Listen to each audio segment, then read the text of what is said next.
TJ, Keith Light. TJ Tulo, nice to meet you. Have a seat. So, thanks for coming in.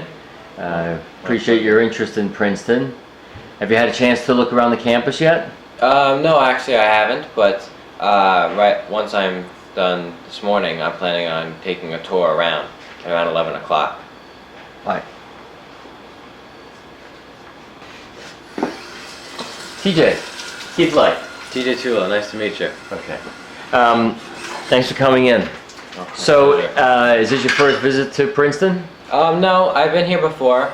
My sister was looking at the college about 2 or 3 years ago, and I came then and saw the campus and was very impressed with it. But I plan on taking a tour around 11 o'clock today, or later today, and seeing it again, for the second time, in more detail, hopefully. Okay. How did you get interested in Princeton? Well, a lot of people from the school I go to, St. Anne's, apply there, early decision, regular, and I haven't heard anything negative about it, that's for sure. And it has one of the, or I should say, the best undergraduate, program in the U.S. And they have a sailing team, which is one of my main sport, which I'm very interested in. So it all comes together, and I think this would be a great place for me. So. Okay. Tell me how. Tell me what are some of your favorite subjects in high school? Well, I have to say my favorite subject has been physics. I guess because, well, one, it interests me learning about, the universe. Our physics class was not just an AP physics class.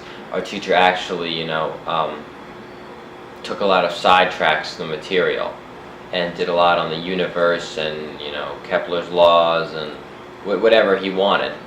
And I really enjoy learning about the universe and, reasons for why objects fall, how fast they fall, the times. So, the teacher Mr. Candell, is my favorite teacher I've had in high school. So I guess my teacher, who I've had for 2 years in physics, first Physics B, then Physics C, combined with, the interest I take in the subject, made it my favorite subject of the year, and of high school, I'd say. And what would you say is your least favorite subject? My least favorite subject would probably be history. I guess I sort of like subjects where it's not just pure rote memorization, where you actually use knowledge or formulas or something. But I guess I found that history is more, once it becomes rote memorization of facts and dates and years, it becomes less interesting to me. But I took a history course this year called Constitutional Law, and we spent the second half of the year sort of using the First Amendment and looking through court cases and seeing how the decision changed in different circumstances, and that interests me. Watching the progression of the First Amendment and how it's been used really did interest me, and the whole freedom of speech issue. But I guess sometimes, so actually this year I did like it. A lot of times I find it pure memorization, and I don't find I get as much out of that as I do other subjects. Okay. How would your friends describe you, TJ? How would my friends describe? I don't really know. I mean, I guess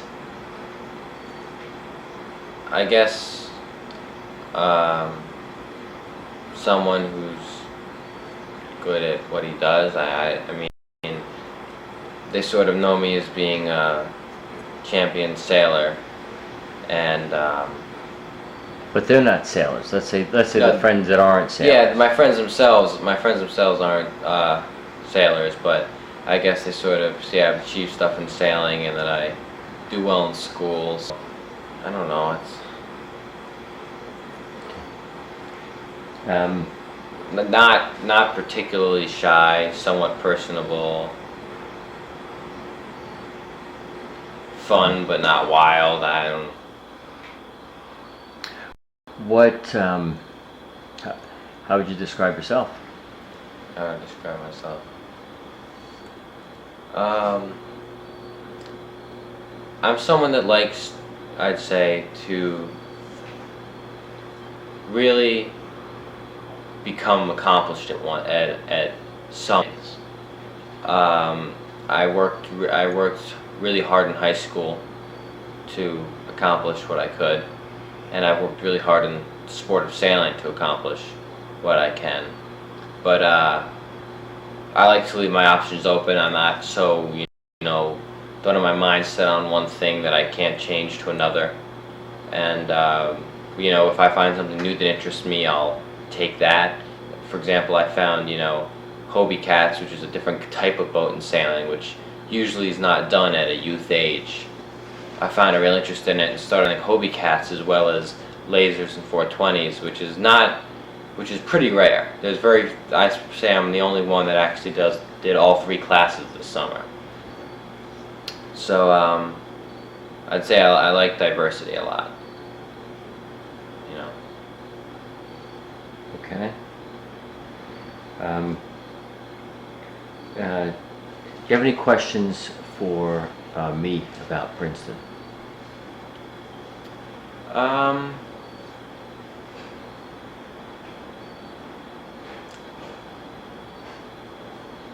I guess in a nutshell, if I can get a short explanation, how you would describe the options of different classes you can take. Because I know at my school I go to, St. Anne's, there's a broad, very wide variety of classes you can take, and they're not restrictive. There's Japanese, there's everything from Japanese to mathematics courses like fractals and chaos, calculating the spread of disease. So I guess it'd be, how broad are the classes offered here?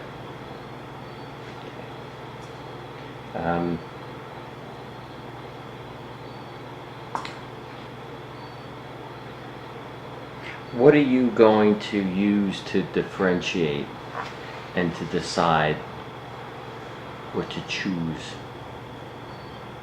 the college you want to go to? Well, I haven't seen a lot of colleges, but I've seen enough that I'm going to apply to. I've seen Brown, I've seen Stanford, Dartmouth, and Yale, and the only one I've liked so far the 2 I've liked so far have been Stanford and Princeton. But I don't like the fact that Stanford's on the West Coast, so I'd say my number 1 choice now is definitely Princeton. And it's close to where I live. Yeah, it's an hour from my home, so I can easily get back for, if I want to visit family or if I want to visit someone in the area. And I don't take a huge flight or anything, and I think it's probably one of the best schools, so. Okay. All right. Why don't we stop here? Roll it. Okay. So TJ, how would your friends describe you? I hate this question with a passion. You must answer this question. Okay, well, I've sort of got 2 different groups of friends. I've got my friends that I sail with in the summer, which is sort of more like my teammates. And there's 8 of us on the team, and then I've got, friends I know from the regatta as well. And then there's my friends from school who, don't really know the sailing side of me. They know about it, but they don't have as much contact with the sailing side of me.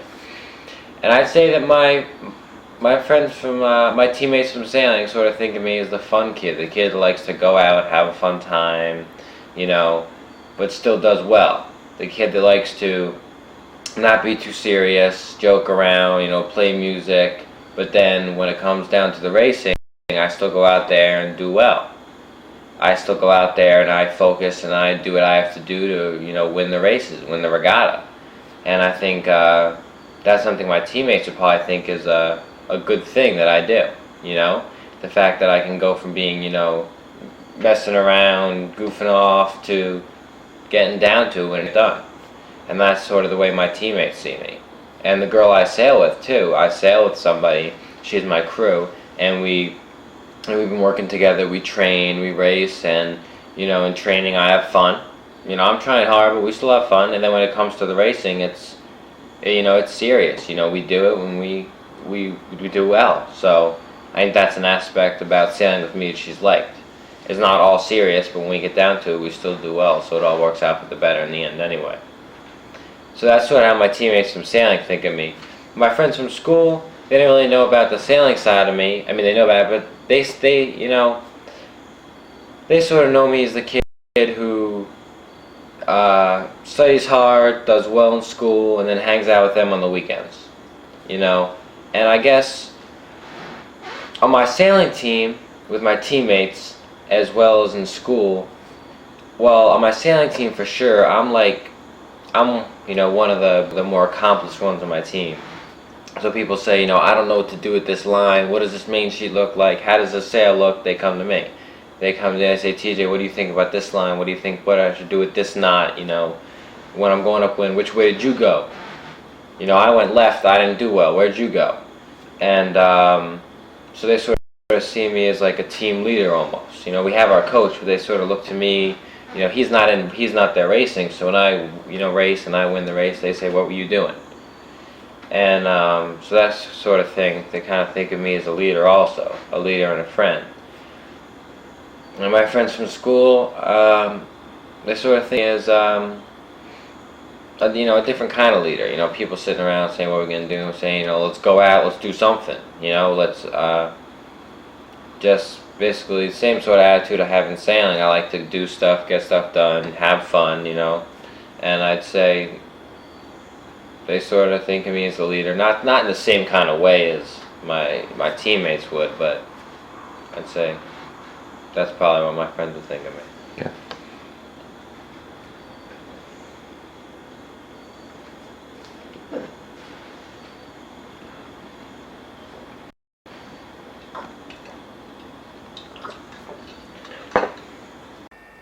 Okay.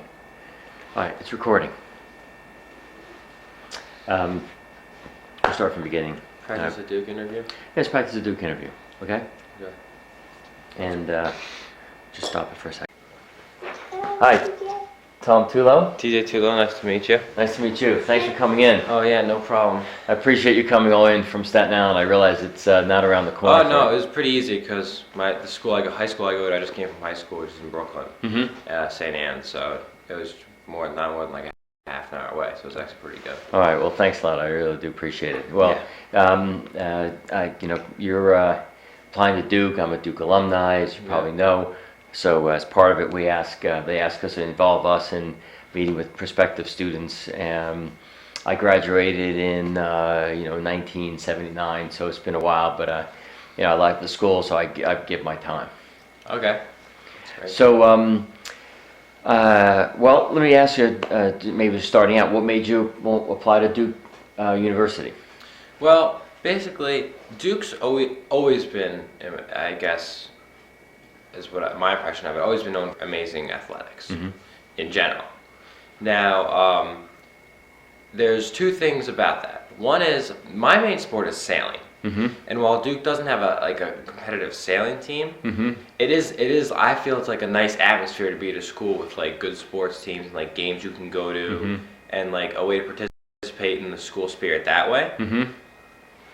And it also happens to be even just more recently recognized even more for its academics, as it's now like one of the top 5 schools in the nation for its academics, which is really the main reason I'm going to school. So that's sort of like a huge plus as well. And but with your being such an, I mean, I can tell from some of the stuff you've given me, or maybe I may find out in the course of this interview, being such a, really a nationally ranked sailor, what makes you want to go to a school that doesn't have a sailing team? Well, I guess I mean, well, I'm going to school to go to school, and sailing is sort of just an extra thing if I were to do that. Okay. All right. What's your name? Jerry. Jerry what? Elaborate more. Tell me about it. Michael Tulo is my name. All right, let me just see if this is working out.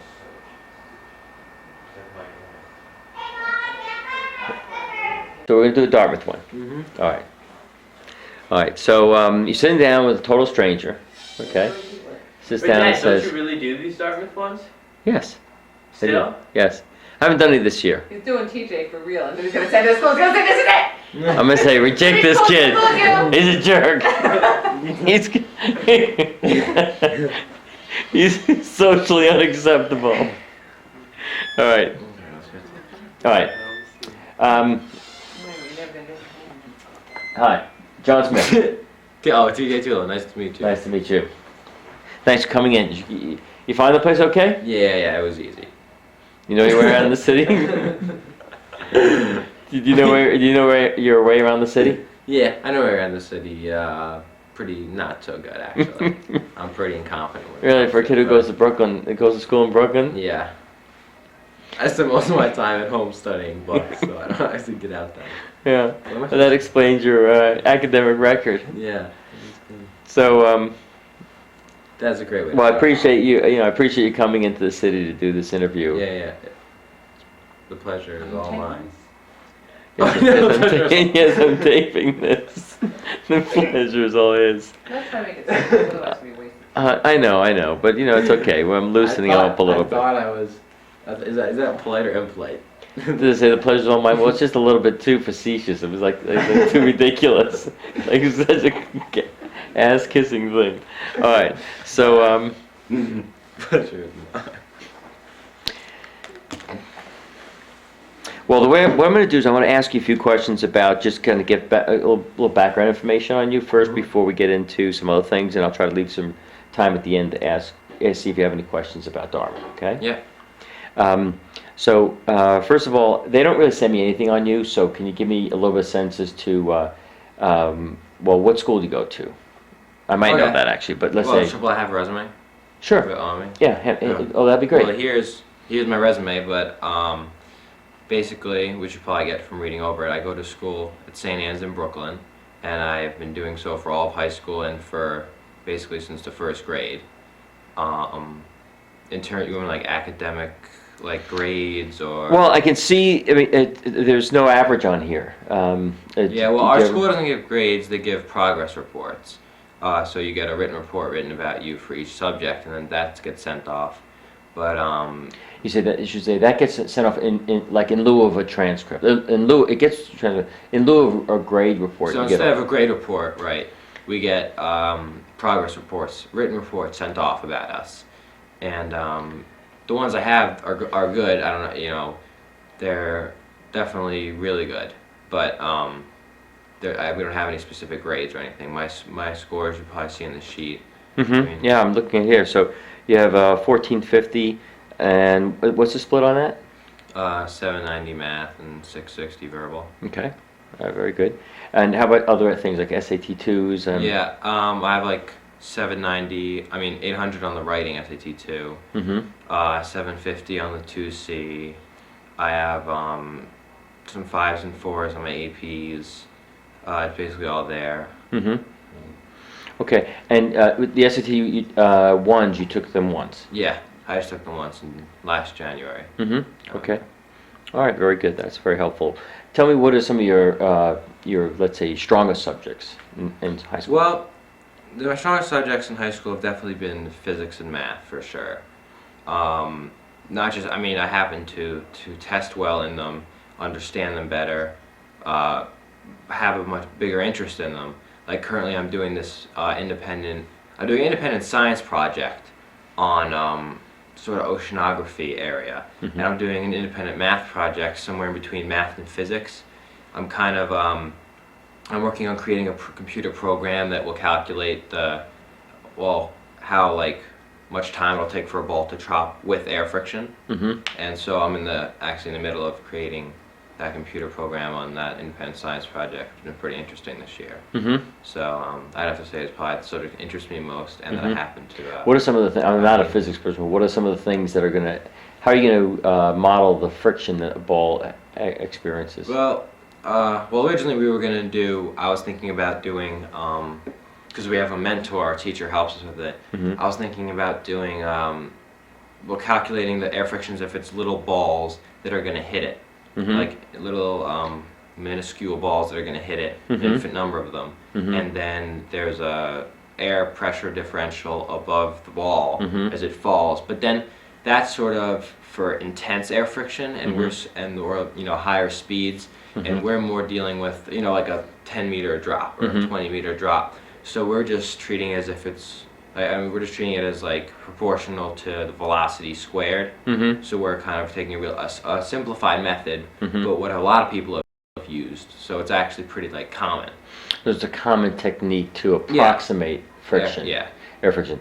What are some other parameters that, if you wanted to get more sophisticated, you would use to look at air friction? Well, there's as it goes. Well, basically. What are some conditions like that you might have to take into account? Yeah. Well, one is as the ball goes faster, air friction increases a lot, and that's the proportional to v squared part. But also, as it does that, different like currents of air around the ball change. So when it's going at low speeds, the currents around the ball, right next to the ball, might be flowing over it backwards. And then when it goes extremely fast, they sort of like there's an area in between the ball and the air outside where it stays still, and it's like it's too complicated to. I mean, at least at my level, it's more like my teacher said, like a senior year college major project. You're going to do that kind of thing. Is there a term for that? For what the study of the way air would move around a surface. Aerodynamics, I guess. Yeah, I think it's called aerodynamics. Not really. Yeah, very complicated. Yeah. Some of the I don't know much about it, but some of the most complicated models are used to actually try to model fluid dynamics and aerodynamics, because it's used. Fluid dynamics are used to model aerodynamics as well, because they're easier to. And but that sounds like a pretty interesting project. Yeah, so math and physics stuff are the ones I'm most interested in, but they all. But looking at this, I mean, you got an 800 on the writing, so how'd you do that for a math and physics guy? Well, I mean, I just, it happens to be, English grammar doesn't necessarily interest me. Like, I wouldn't like to do an independent science research on English grammar, but it makes sense. Is the writing very grammar oriented, that test? I don't know. They invented all these tests way after It's got a lot of grammar, and actually there's a part where you have to write an essay, and I happen to be really into writing, so that helps. Another main thing is I'm pretty into writing poetry, short stories. I've actually won like 3 Scholastic Awards, and I'm applying again this year. One national one. What makes you want to write? I don't know. It's just sort of. I started this poetry class freshman year, and I did not think it was going to be anything spectacular. I walked in and just tried it out and seeing what it was like. Not really. My group of friends weren't really the ones doing it, but I was figuring, try it out. It might be real great. This is reading poetry, or no? This is you read it, you write it, you learn methods on like basic poetry, more complicated. You analyze other people's poetry in the class, famous poets' poetry, and I turned out to have a real liking for it actually, which I was surprised by. I mean, not totally shocked, but I was pretty surprised that I actually started to like it. And then me and this one other kid, Zach, he joined the class. I told him it was good, and he joined in halfway through the year. And then we spent a lot of our weekends, like we'd go out and then, write afterwards and stuff, like at night. And turned out to be a big interest of mine. And I tried to take it to another level and apply to some contests, and it happened to turn out well. So you got some awards for the stuff you were writing. Yeah, I've received That's great. a couple awards, Scholastic Awards for it. So it was pretty. That's great. Congratulations. Thanks. So let me. Yeah. Oh, yeah. I wrote this down when I have it. That's actually a big thing. Yeah, I know. I forgot about that. So 2 years. yeah. So 2 years. So tell me about some other extracurricular stuff that you've done. Obviously, something's falling, right? Yeah. Um, Lower down.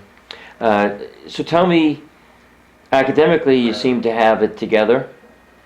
Yeah. From the looks of things. And tell me if you tell me about some of the extracurricular things that you use to Well, my main extracurricular sport would be sailing. Um,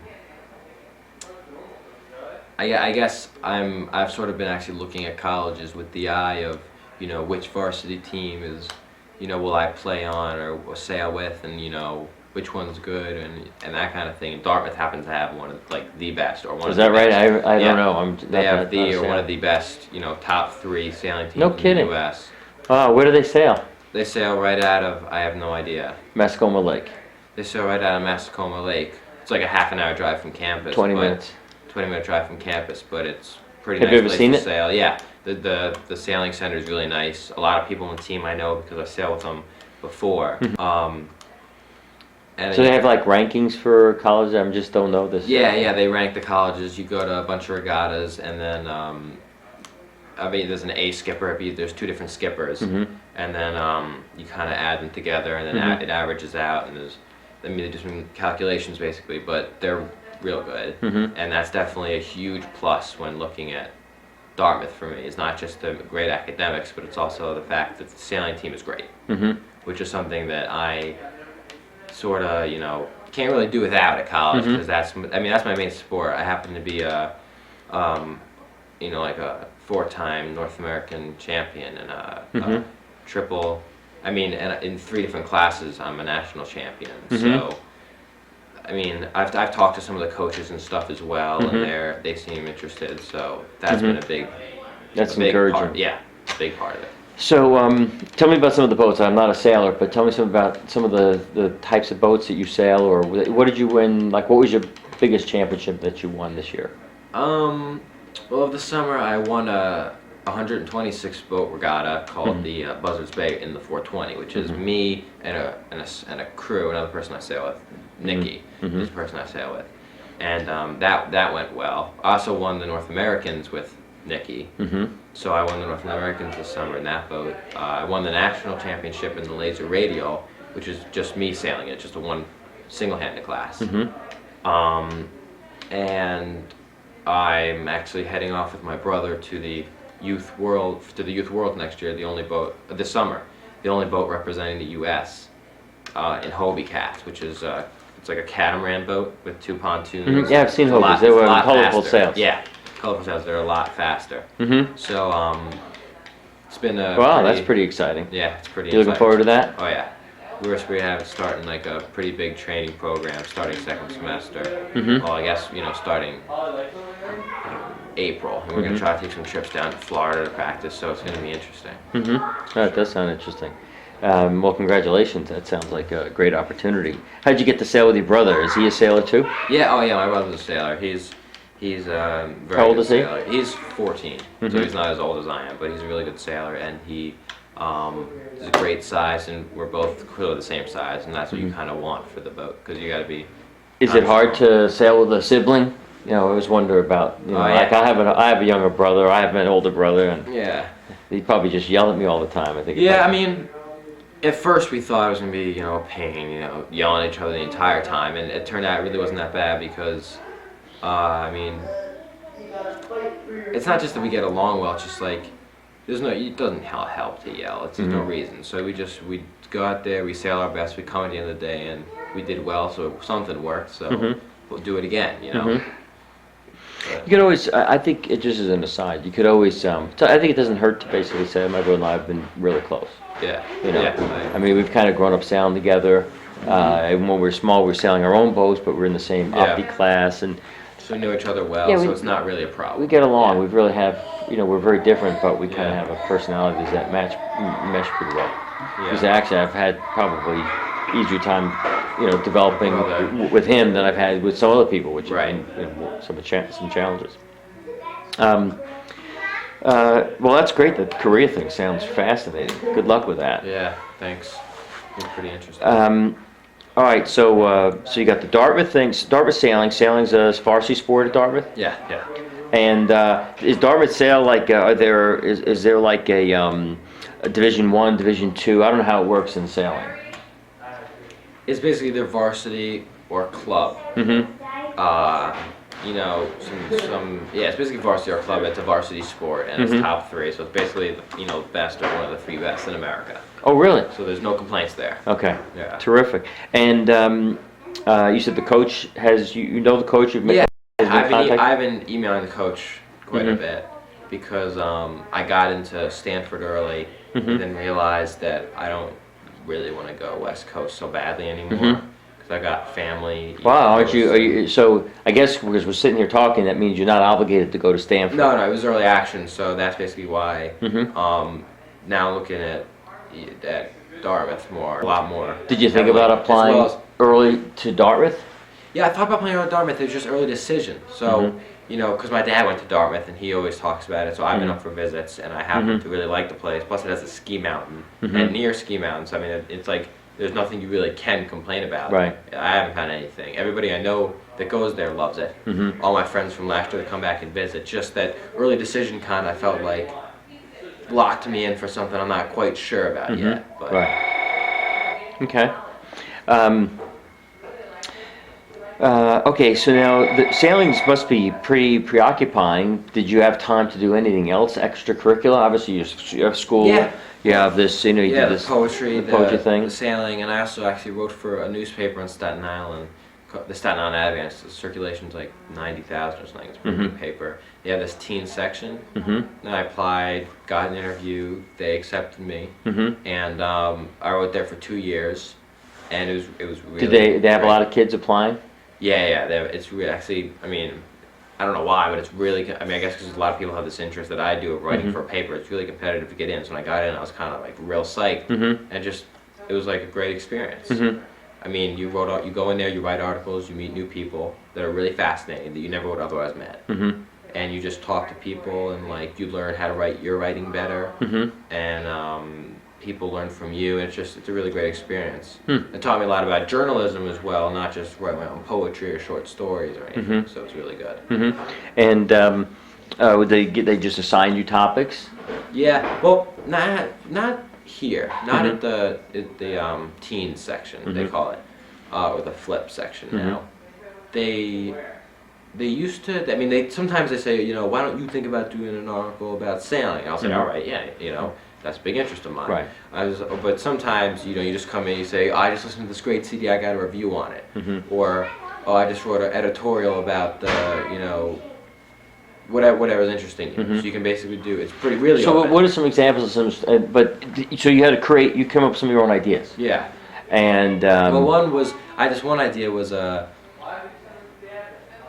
spring's coming, what can you do once the winter was over? And so I kind of went different places, found different programs you could do. I mean, things to help people like beach cleanups, fishing training on Staten Island, and also be in the area. Lessons for fishing. I mean, just a lot of different events and activities people can do, and just laid them out for them and why it was a good thing to do. Now it's spring, so you gotta do something. Yeah. I wrote one on trying to get people into snowboarding. I went to different shops, found different prices for things, and wrote that one up, and she liked it. And that one actually was the cover page. You get photos for that too? Yeah. I took photos. I found photos of people snowboarding, took photos of the different equipment and stuff. So it was actually pretty pretty great experience. Interesting. Really interesting. You know, it just occurred to me. What? No. Wait. Just occurred to you? It just occurred to me. If it makes sense, I'll pause this for a second.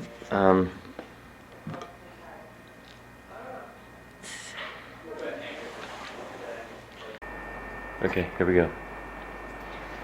So, for somebody as involved in sailing as you are, what would make you want to go to a college that doesn't have an intercollegiate sailing club? Well, basically, sailing, the college sailing is very different from, say, I don't know, competitive racing or Olympic sailing. And so high school sailing is very different from the North Americans or these huge championships that you sail for competitive racing is very different from high school sailing. You're not a sailor at all, are you? No. No, okay. Because it's sort of like, it's not quite as extreme, but it's almost like if you're a long distance runner and you have to race a sprint. Mm-hmm. It's not your territory. Mm-hmm. So you practice sprinting, and it doesn't matter if you're good or bad because you'll still do well long distance. Mm-hmm. And it's not even really pertinent to your training, sort of. Mhm. That's the way college sailing is. College sailing is the sprint, Mhm. and the Olympic sailing and the competitive racing is the long distance. Mm-hmm. So I don't need sailing in college on an intercollegiate sailing team. If I was on the best team, starting varsity freshman year, Mm-hmm. It's not going to help my Olympic goals or Mhm. my head Olympic goals for sailing or my competitive sailing. It won't Mhm. really help that. Mm-hmm. What'll help that is sailing outside of school, which is Mhm. going to be something I'm going to do if I want to compete, potentially in the 2012 Olympics. Mm-hmm. Some people, Mhm. told me it's a good idea Mhm. and stuff like that. But yeah, it's not really relevant. So when people Okay. saying, which is sort of Hey, Dad, do I have to do this? Honey, no, you honey, can't talk. you cannot talk to us. No, Honey. you're so annoying. Honey, recording. All right. Yeah, so basically, it's not going to affect my my competitive sailing, my ability to go to the Olympics if that were a goal I had, Mm-hmm. and which is sort of unheard of Mm-hmm. in the sport of sailing. Usually, sailors who are good competitively, to say, which school's the best sailing team, blah blah. And I'm applying to some schools with sailing teams as well, but it's not. It's for my goals. It's not something I really Mhm. That I have to do. that I have to do Mm-hmm. for my goals. Okay. Tell me how. Tell me a little bit about yourself. Well, first of all, tell me. They don't give me much academic information there. So, for example, Okay. How are your here's my grades? resume, just in case. Okay. My grades, well, we don't get grades in my school. My school's a really, I don't know, you should say strange. It's a little bit, different of a school. We don't get grades. Mhm. We get progress reports. Mm-hmm. If my progress reports were put into grades, they'd probably be, A's, I'm guessing. Mm-hmm. Definitely. Mhm. But they're good reports. Mm-hmm. And I've taken some standardized exams Yeah. on the sheet there. My Sure. SATs are 1450, Mm-hmm. 790 math, and 660 verbal. Mm-hmm. I got 800 on the writing SAT and 750 on the math 2C. Mm-hmm. Okay. I have some APs, 5s and 4s. Mm-hmm. I What guess- subjects? Math and physics, actually. I have a Mm-hmm. physics C 5, calculus AB 5, and Mhm. Where's Jerry? physics B 4. Mm-hmm. And Ollie? so academics are kind of pretty clear from there. Okay. A little bit about my extracurricular. Yeah. What sort of stuff have you done? Let's say besides school. We'll come to the sailing in a second. But any extracurricular things in school? Well, in school or outside of school or Well, I'm sorry, related to school. related to school. Okay. Well, I actually spent 2 years in Staten Island, Mhm. which is where I live, even though I go to school in Brooklyn, Mhm. writing for the newspaper there. Mm-hmm. Well, yeah, basically the main newspaper on Staten Island, Mhm. Staten Island Advance. I sort of wrote for a teen section, Mhm. which is like a bunch of kids who are in high school basically. Mhm. You apply for the job, and Mhm. then you get to write. It's structured like a real newspaper. Mm-hmm. You get to write, there's cover pages, then there's the, editorials, it's the whole thing. It's Mhm. exactly like the real paper. Mm-hmm. And the circulation is like 90,000, so it's a pretty big paper. Mm-hmm. And that was a pretty great experience because it was that's more of a journalism writing, and one of my main interests is writing. And because at school I participate in the poetry seminar, which is Mhm. extracurricular because it's not like a required class. Mm-hmm. And that's like one of my main interests is writing poetry outside of school, as Mhm. well as journalism was also like another side of writing, which I really enjoyed. Mm-hmm. Okay. What have you done anything like community service related, or for a kind of community contribution? Well, actually, I did in the 10th grade. Mm-hmm. I basically helped organize, was one of the main organizer of a charity fundraiser Mm-hmm. for the 9/11 victims. Mm-hmm. which was pretty much shortly after, when I was in 10th grade, it was basically shortly after it happened. Mm-hmm. And we sailed 25 miles from basically over in Sandy Hook, New Jersey, Mm-hmm. under the Verrazano Bridge, Mm-hmm. up to Lower Manhattan, Mm-hmm. and sailed 25 miles for the victims, and I personally raised about 12. It's basically it was for the families Mm-hmm. of the hospitality workers that were Mhm. victims, and I personally raised like 10 or 12,000, Mm-hmm. and I think in general. Okay. I see this Winds of Hope fundraiser thing. Can you explain to me more about that? Yeah, well, basically, there's sort of a story behind it, Mm-hmm. which is that my school's in Brooklyn Heights, which is really right across the river from what used to be the World Trade Centers. Mhm. And basically, I was sitting in math class Mm-hmm. on September 11th in the morning. It was like first period, everyone's like coming in, everyone's exhausted. And, the teacher's giving us the lectures and stuff. And all of a sudden we hear the biggest boom that we've ever heard in our lives. And so everyone's like, heads in the desk line, and we set up and like, well, what the hell was that? And they're just like, oh, it was nothing, it was probably just, make some excuse for it. And then our head of school comes in and says, everybody down to the basement, no questions asked. So we all run downstairs to the basement, and on the way, I look out the window and I see the World Trade Centers I see the Twin Towers, and one of them is completely like smoke, just smoke rising up through the whole thing. Mm-hmm. And I was like, what? I was like, what's going on? So we all go down to the basement, and then once the whole school is basically down to the basement, they give us, the lecture on the brief on what's happening. Mm-hmm. The Trade Centers have been hit, everything. And it was sort of like an impactful experience to have not seen the actual plane hit, but to have seen it literally right after and have Right. heard it happen. And then you walk outside, it's smoky, and everyone's got their shirts over their mouths and stuff, even right outside our school. Mm-hmm. And that was kind of like, it's sort of like an impactful experience for me. Mm-hmm. And then I kind of felt, is there anything, that I could do?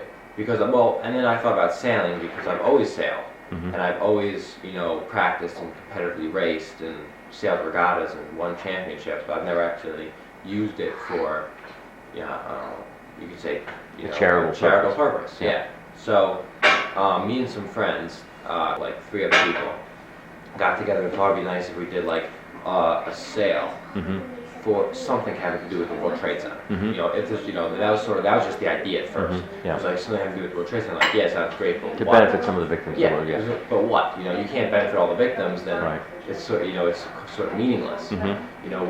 Where are you going to aim your charity towards? Right. So we looked into it, and basically the firefighters and certain groups seemed to have a lot of support. Mm-hmm. And the group that didn't have much support was the hospitality workers. Mm-hmm. Especially because we actually have eaten as a family on Windows of Hope, which is on the top of the World Trade Center. Where is the world? Windows of the World, Yeah. which is on top of the World Trade Center. And there was a charity forum called Windows of Hope for them, the hospitality workers in the building. Mm-hmm. And so we decided to call ours Winds of Hope Mm-hmm. for the hospitality workers, and we decided to have our charity go towards them since they didn't have much economic support. And so basically we decided it's a good idea, and we kind of got together and organized like the route we would sail Mm-hmm. from Sandy Hook, New Jersey, under the Verrazano Bridge to Lower Manhattan, Mm-hmm. and ending there. Mhm. And we could have the families of these hospitality workers meet there on Mhm. it was Pier 17. Mm-hmm. Is that right? And meet there, and then as we sail into the harbor, they could see us and everything. It'd be Mhm. kind of a fun experience. We had catering. Mm-hmm. And so we did this, and it turned out, it was pretty good. Mhm. We raised a lot of money, and it was really a good experience because we're basically, you're sailing up the harbor there, and you have like a full it's like almost like it's like 15 rows of people just Mhm. full cheering for you. Mm-hmm. Me and these 3 other friends of mine. So Mhm. that's basically Yeah, that's good. You can mention that we met the director of the director of the Windows of Hope organization, and she's the one who looks out for all these people and distributes the funds to them, and she was really appreciative of the fact that they could kind of make a festive day we organized some, like Right. a boat tour for the families. Did we? And, yeah, It was a there was a boat tour, while you guys were sailing, there was a Yeah. boat tour going on that took them for like an hour and a half ride out on Oh, on all New of York them? Harbor, all of them, yeah, for free. And then they brought them back there. really. Yeah, so that, so they were actually able to go out and kind of see you guys on the water, and then when they came and landed, and they all disembarked, and we had the reception, and they could see you guys, arrive. Yeah. So it was kind of nice, and you met a bunch of the families, the kids of the, They were really of the nice. victim, they were real warm, nice. Like they were all like, let's take a picture, and they're Yeah. gathering around us. So it was pretty. Yeah, and they helped us carry our boats, because we landed, we had to Yeah. lift our boats up onto these bulkheads So and it bring was a them. pretty great experience. So it was kind of a neat experience. You Yeah. just make it like, the whole thing will sound much more human. Yeah. All right, so, favorite subjects? Well, I guess my favorite subjects are undoubtedly math and science. I guess, I don't know, it's not just because I happen to do well in them. Mhm. As my standardized exams show, I got better in the math and the SAT, and my APs are all math and physics, and my Mhm. SAT2s are good in the math. But I guess my favorite subjects are math, physics, and writing.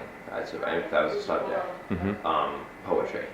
Because, well, math and physics just interest me. I mean, they're just my favorite. They come easier to me, they're interesting to me. Physics, basically, I took 2 years in a row, which is I took the first physics class and then the second physics class by the same teacher, which is sort of unusual. I was Mhm. sort of the first to do it. Now people are starting to do it, but I was actually sort of like the pioneer into the double physics.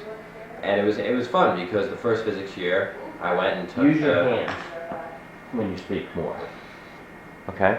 It was fun because the first physics year, because the first year I took physics, I went and took the AP and I got a Mhm. 4 and I was happy. I was like, well, this is kind of fun. Mm-hmm. And just explaining things in the universe was interesting. Mm-hmm. And then so I went and I took his class again. He walked in, he saw me, he goes, "What are you doing here?" And then, but I don't know. And so it was a great year for the second year. Mm-hmm. And But you weren't repeating a class. no, it was not repeating a class. It was the next level. Next level. It's just that usually people took a year of physics and then got out of there. Yeah. They took a year of physics and then they took, chemistry or I don't know, anything else. Mm-hmm. So that was a big interest of mine. Mhm. And I guess writing poetry, always been a big interest of mine. I've Mhm. actually sent some of my poetry off to Scholastic. My teacher is big encourager. Why do you like to write poetry? First, before tell me about your Scholastic Award. Well, Okay. basically, I started taking poetry in around the 9th grade. Mm-hmm. It's a poetry I writing saw- seminar or It's study a poetry reading? writing seminar. Okay. You go there, you write some poetry, you read famous poets, Mm-hmm. you analyze poetry, and you learn sort of new, types of poetry. Right. And I saw poetry on the list of classes to take, and I was sort of like, in 8th grade when I was going to high school. No, Mhm. actually, it was 9th grade going to 10th grade. Mm-hmm. I saw this, no, actually, it was 4 years, right? And you did 4 years, huh? So in 8th grade going to 9th grade, I saw this, poetry. And, for me, my group of friends was sort of like, we're not taking poetry. It's Mhm. like, that's, a no-go zone. Mm-hmm. But I read the course description, and it was kind of interested me, so I signed up for it. I figured Mhm. I'd go, and what the hell, if I really hated it, I can always try to get out of the class. Mm-hmm. So I signed up for the class, and I go the first day, and my friends have basketball when I have poetry. Mhm. It's they're all laughing at me like, okay, you go have fun, you know what I mean?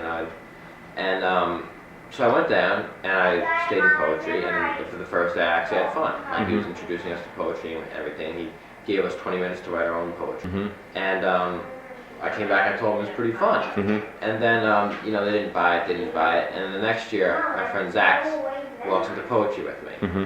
And then, me and Zach, we basically had a great time for 10th, 11th, and 12th grade in poetry. Mm-hmm.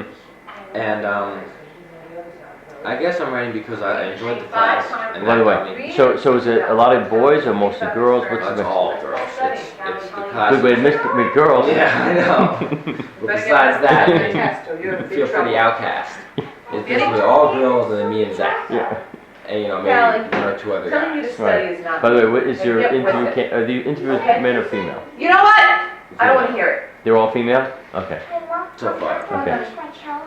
The class was like all girls and only one guys, Mhm. which was initially a little embarrassing. I was Yeah. like, alright. But then it turned out to be pretty good. Yeah. And I guess not only, it wasn't just the class that got me interested in poetry. It was more the class that got me started writing poetry, and then once I started writing it, I realized that I liked it. Right. I realized that I was interested in it and something that I wanted to do. Mm-hmm. And then actually on, through 10th and 11th and 12th grade, me and Zach would go out and maybe after going to a party or something, we'd go back to his house and we'd actually sit on his porch and write poetry Mhm. for a little while and just keep it, not Mhm. tell too many people about that till we got Mhm. ready for it. But, and it was just, then eventually, once we started writing more and more poetry, our teacher was saying, there are contests you can submit this stuff to. Mhm. We were saying, okay. And so he mentioned the Scholastic contest. Mm-hmm. So me and Zach, got some stuff together, Mhm. sent it off, and we both. Now, did you jointly write the stuff, or do you No, submit your own? no. I wrote my own stuff. He wrote his own stuff. Right. We together were like, we'll submit. Yeah. And then so I sent my stuff off. He sent his stuff off. This was only the middle of 10th grade. Yeah. After 6 months of taking the class, and we both got back awards. Hmm. So we both went to this ceremony. I got like a gold key, and we both went to the ceremony and received our awards, and it was a great experience. Hmm. And then I submitted in 11th grade and 12th grade, and I Mhm. actually won. By this time, I've won 3 awards, a national Great. award and 2 regional. So it was great. That's terrific. It was a great Okay. experience. All right, so now tell me about the sailing, because even though Duke, which we're practicing for, this could be Duke, this could be Dartmouth, right? So just tell me about your sailing, because you got 2 interviews this week, right? Yeah. What, Duke and who? No, you do it right now. Okay. Well, anyway, oh, Yeah, I want you to use your So- hands to just keep them in part of the dialogue. So tell me about sailing. What do you? I'm not a sailor, but from the looks of things, it looks like sailing is a big part of your Yeah. non-academic stuff. yeah, actually, I've sort of been sailing since I was 7. Competitive racing in, the Harlem Bay area, and then Mhm. moving to Maryland, and then to Northeast, even like more north, and then Mhm. Florida, and then just expand. Mm-hmm. And in the different areas that I'd race. And And why do you move around the country? well, different events are held in different areas. Mhm. So if events in Florida, we'll go to Florida for the midwinters, Mm-hmm. and then if events in Maryland, we go to Maryland for the nationals. Yeah, you travel to get Yeah. to the best competition. Yeah, you travel to the best competition, the best events. Mm-hmm. And I've been sailing since I was 6, Oh, and now I'm a senior in high school. And I guess between A some little more. Huh? I guess, I don't know, between some hard work and, my coaches had natural ability, I've now established myself as a 4-time North American champion, which is a pretty big deal because at my age there aren't too many 4-time North American champions. Mm-hmm. And I've also done something interesting which not many people do, which is I've sort of, well, I don't know if you know anything about boats, but there's a laser which is just one person sails in. Mm-hmm. And Okay. there's a 420, which is where 2 people sail. Mm-hmm. And then there's another boat, which is a Hobie Cat, where 2 Mhm. people sail as well. Mm-hmm. And you really stick to one boat. Typically. You typically stick to one boat. Right. I mean, everybody People starts typically out specialize. on the East Coast in the Opties. Right. So I started out in the Opties and I ended up winning the North Americans twice. Mm-hmm. I was 2-time North American champion. Mm-hmm. But then you move on. You might as well say, first time I won it in Acapulco, I was in Acapulco, Mexico. Right. Here's a picture board, Right. Here's the. Okay, yeah, good point to use the And picture then for. you typically stick to one boat. You either Mhm. pick Laser, 420, and rarely Hobie. Mm-hmm. You either pick Laser, 420. Mm-hmm. So I started in the 420. Mm-hmm. And I started basically in the 420. I was like, oh, this is kind of nice. Well, I trained with this kid named John Sampson, Mhm. and we went on to win the North Americans. Mm-hmm. I was like, oh, this is, let's stick with this. But then I tried a laser one day just for fun. I was switching boats with some kid out in the water. And I was like, this is kind of fun. Mm-hmm. So then I tried a little bit of laser. Mm-hmm. And in my first summer, basically, I got second in the American Championships. Mm-hmm. And I was like, well, it's pretty successful. I was Mhm. like, this could work. You're right. And so my recent summer, I tried laser, Mhm. 420, and Hobie Mhm. cats, which is a catamaran boat, Mm-hmm. and won the North Americans in 420, and a huge Buzzards Bay regatta, Mm-hmm. and won the nationals in laser, Mm-hmm. and I'm now going to Korea this summer in the Hobie cats Mm-hmm. for the Worlds. Mm-hmm. So I couldn't have asked for more Mhm. in one summer. Wow, must have been a And busy it- summer. Yeah. Oh, I sailed basically every day. I Mhm. was sailing here, sailing there. One time I got 4 days rest, and I was sort of like, what do I do? But it was great. What, you find any time in the summer to do anything else? Oh yeah. No, we it was mostly sailing, Mm-hmm. but we also I don't mean a bunch of when we didn't have sailing, our friends and us sort of got together and we either went to the beach or went to Six Flags just to relax. Mm-hmm. Can't always be sailing or you're Yeah. gonna go nuts. So it was pretty Mm-hmm. great. Mm-hmm. And didn't you do something with the aquarium or something? Right?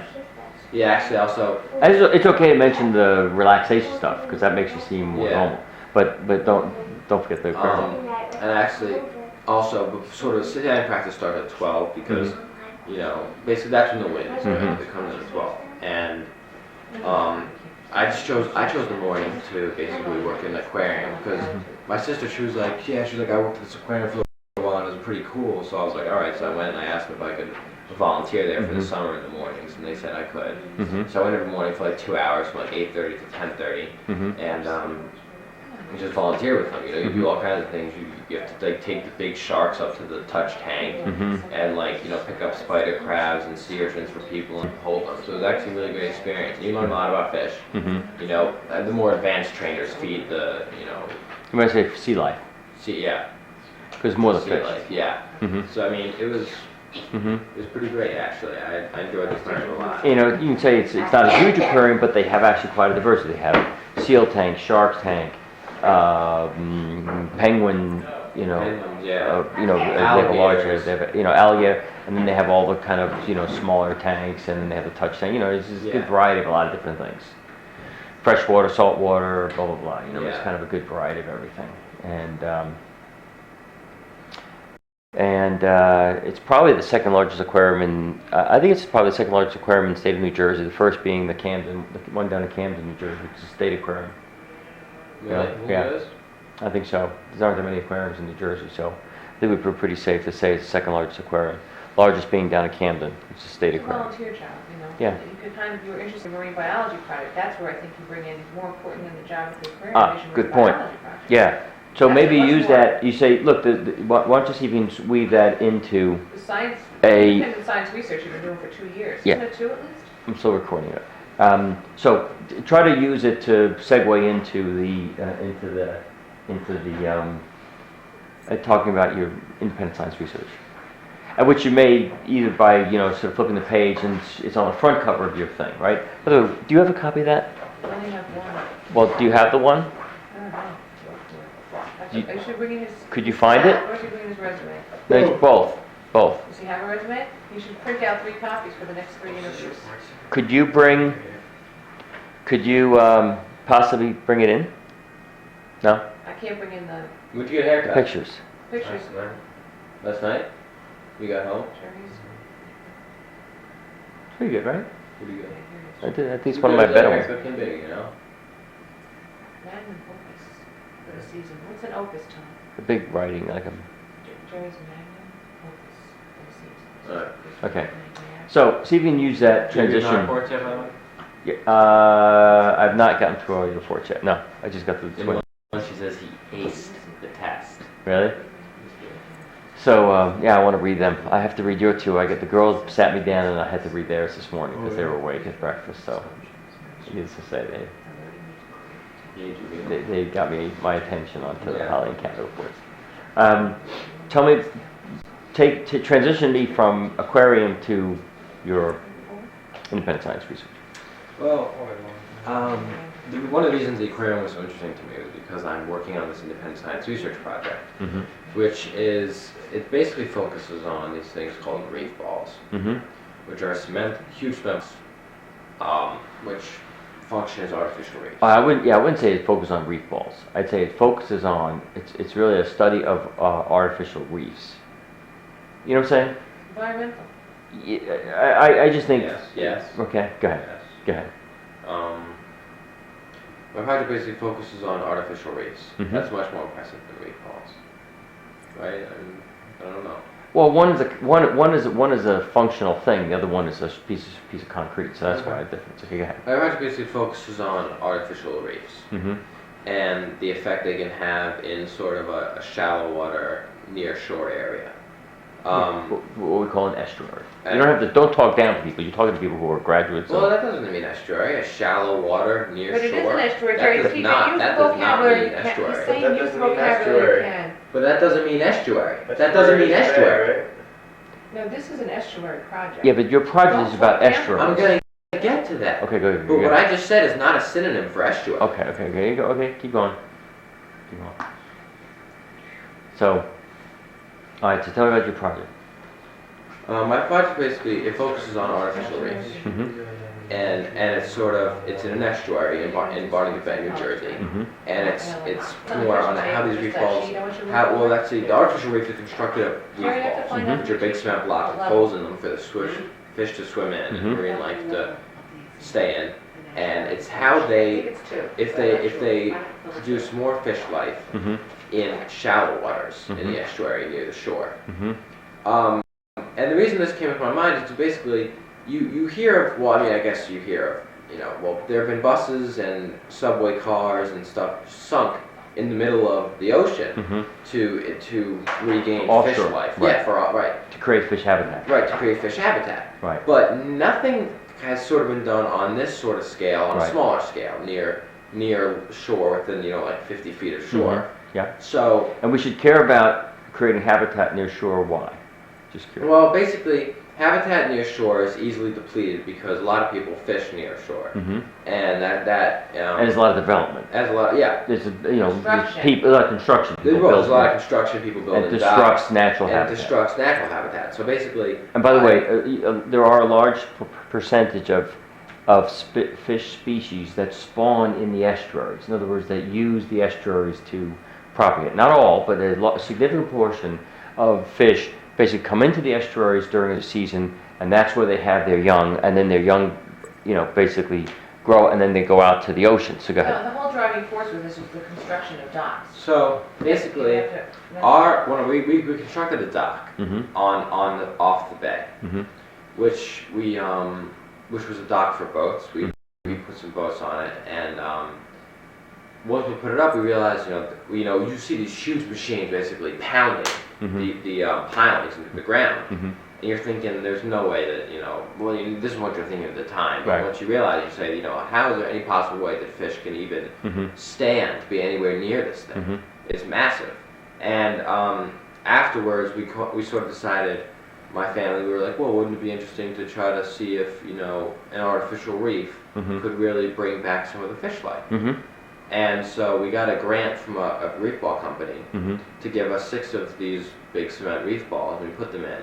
And I wanted to focus basically testing the organic material inside the sediment. Mm-hmm. And basically my project, it took me a year to get to the organic testing, Mm-hmm. because I had to find somebody with the right equipment eventually from Rutgers University. Mm-hmm. But the first part of it was sort of like testing the size of the particles and the density and where Mhm. they located, and maybe figure out something about the weathering and wind conditions, Mm-hmm. which is sort of not as important as the Mhm. organic material. Mm-hmm. And once I got to the organic material, which was this year, Mm-hmm. I actually have my first set of samples Mm-hmm.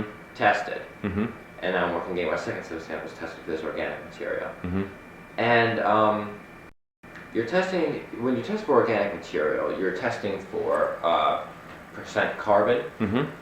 and that sort of tells you how much fish waste is in the area, Mhm. fish scales, Mhm. bones, stuff like that. Right. And with that, if there's more carbon, meaning if Mhm. there's more organic material, more bits of fish, Mm-hmm. then you'd assume there's more fish activity at least, Mhm, yeah. because there's more fish in the area. Right. Whether that means, then the next step is saying, does this more fish activity necessarily mean that there's more fish, Mhm. or just that the fish from everywhere near the area are accumulating in one spot? Right. And that's the next, then you just have to there's no way to actually Mhm. tell, because you can't really sit there and count all the fish. What kind of other ways did you consider and, let's say, throw out of considering as a way to sort of test for whether or not the reef was building or sort of fostering more sea life than presumably a control dock where there were no reefs? Right. What We did you have- consider and sort of toss away as impractical? Well, you mean what other methods were we going to use? Yeah. Well, we tried to use this counting fish method. Mhm. and I'm not distracted by that. basically we had these nets we'd pull up and we'd count the things, but it was kind of, Girls ball, we still count, you know, on the TV. shells and the different types Mhm. of marine life and compare it to the control Yeah, lab. it's- Mhm. it's Am I different. But you have this one little area you're testing basically. Yep. Whereas even though, you know, and that's what it seemed less efficient, whereas if Mhm. you can take a sample from inside a reef ball Mm-hmm. and test it for organic material, just the, like the benthic layer right at the surface, and Right. test it for organic material, I mean, Mom, and then It's test more that scientific. somewhere where there's no No reef reef ball, dots, right. it seems so much more accurate. Did you find more organic material by the reef Actually, dots? yeah, in one of the reef balls we took it from, Mhm. we found 8 And don't let times anybody the amount of else. organic You material. hear me? And that was in Jerry? the fall Mhm. set of samples. Had Now a we're really waiting for weekend, I went to the work the hard spring. that was for the today. spring samples. Oh, okay. Now waiting for the fall samples to come back and Okay. see What they result. Yeah. Okay, and you know, you could say we considered a lot of things. We considered trying to submerge a camera. You know, it gets very involved. You know, that you can say that different. So, come on, There have been find it. basically population What? studies. That's the terminology. Population studies, underwater marine population studies, where people use things like observation. They look in Yeah. section, they write down how many fish they see. Or they have a camera. It's actually challenging to in a quantifiable way, right? Without record the population. yeah. Also, without negatively impacting the population, like you could drag a big net across something, scoop a ball of fish, right? Yeah. And but then you're really disrupting the environment that you're sampling. So, in a non-invasive way, to scientifically measure fish populations is pretty challenging. I know I reviewed a lot of reports that were done, and looked at many different approaches, and this seemed to be the best approach to take for the level that we were looking for. I don't think it's maybe this much. Yeah. Yeah, you never know. Probably not. Okay, let's go over a question. Well, it's been nice meeting you. You're trying to get out of here, aren't you? All right. Tell me about St. Anne's. This school, it sounds very interesting, unusual, different to me. What is, you know, explain the school approach, because you said you have no grades. The school was basically founded by Stanley Bosworth, who